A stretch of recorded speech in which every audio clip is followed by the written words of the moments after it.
Prabowo menang setelah 4 kali gagal.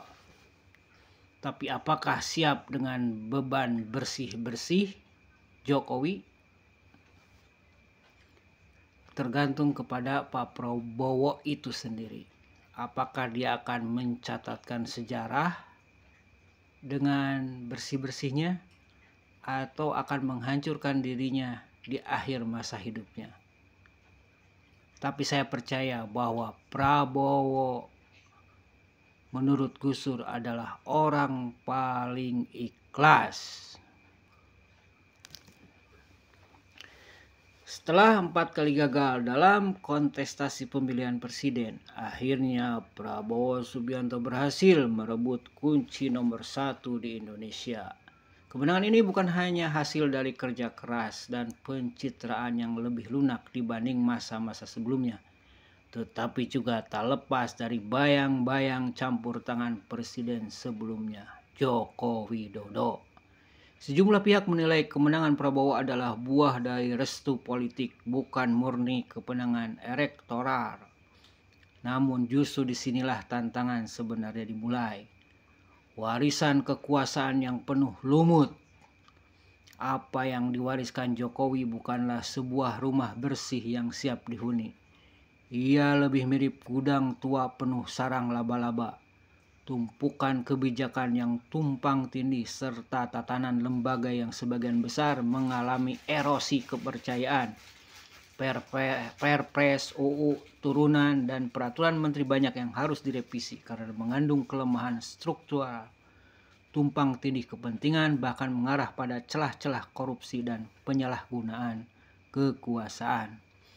Lembaga demi lembaga, dari kementerian hingga institusi hukum, bahkan yang terinfeksi oleh gaya kepemimpinan transaksional dan nepotistik, bahkan lembaga-lembaga strategis seperti kepolisian, kejaksaan, dan peradilan kerap dipertanyakan netralitas dan integritasnya.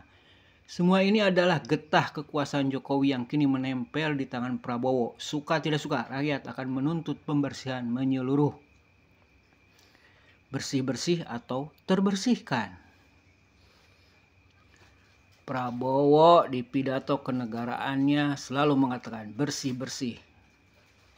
Jaga ya Pak Prabowo, jangan sampai omon-omon.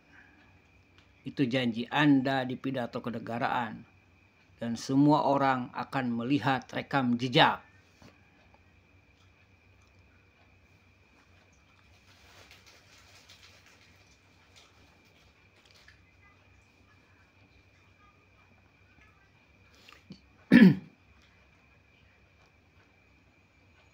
Jika Prabowo hanya menjadi penerus tanpa membenahi akar permasalahan, maka cepat atau lambat rakyat akan kecewa. Ia akan dianggap sebagai boneka pelanjut kebijakan Jokowi, bukan presiden baru yang menghadirkan harapan. Maka tiada ada pilihan lain.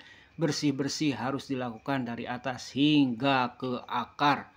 Dan ini bukan sekadar soal mengubah kebijakan, tapi menegakkan keadilan tanpa pandang bulu.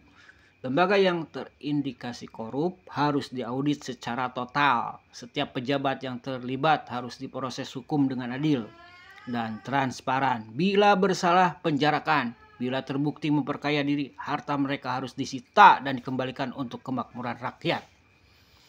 Kita sudah terlalu lama membiarkan kekuasaan bercampur dengan kepentingan keluarga, bisnis, dan jaringan oligarki.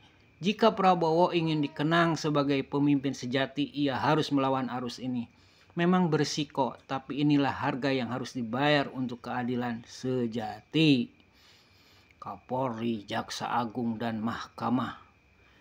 Reformasi atau rekayasa?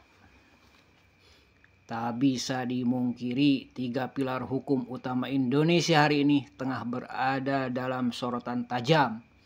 Polisi kerap dikritik karena menjadi alat kekuasaan bukan pelindung rakyat. Jaksa Agung dianggap terlalu dekat dengan kekuasaan, sementara banyak hakim kehilangan keberanian dan integritas karena tekanan politik dan iming-iming materi.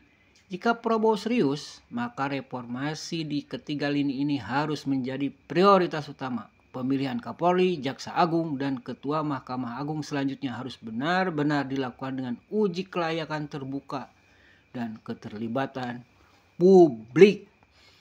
Tidak boleh ada lagi penegak hukum yang jadi stempel kebijakan busuk.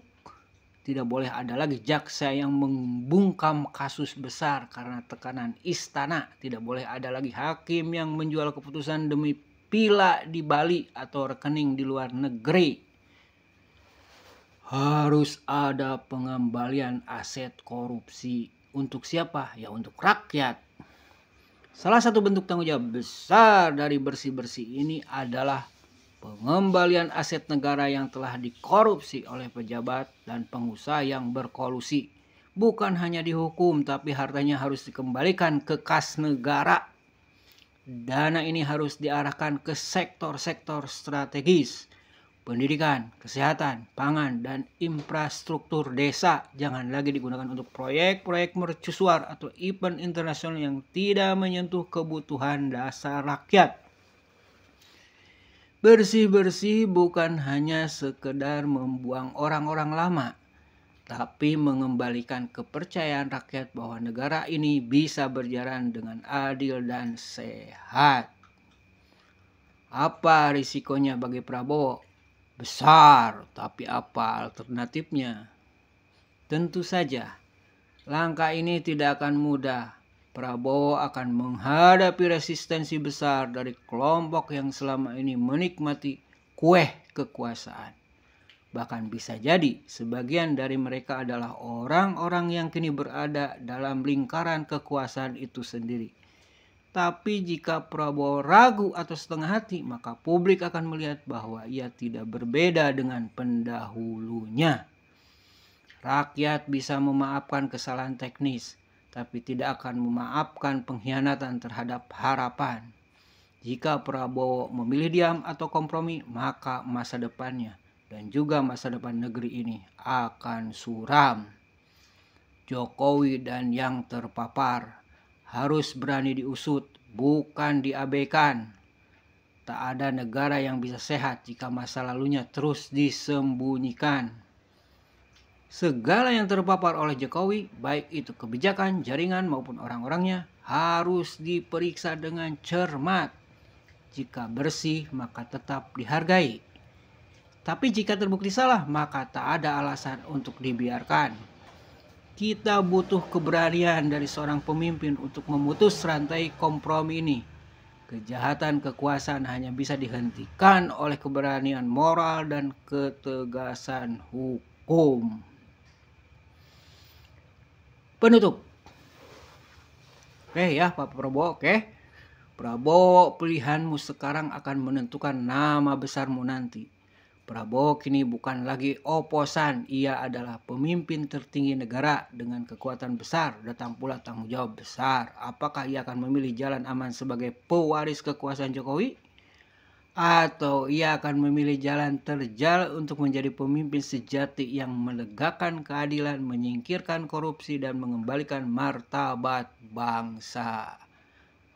Rakyat kini menunggu, mata publik terbuka dan sejarah mencatat setiap langkah. Jika Prabowo berani mengambil risiko untuk membersihkan semua sampah warisan masa lalu, termasuk mereka yang terpapar oleh Jokowi, maka sejarah akan menempatkannya sebagai pemimpin pembaru, bukan pelanjut kesalahan. Pilihannya hanya dua, membenahi atau ikut terbebani. Wallahu a'lam bimurad. Wassalam.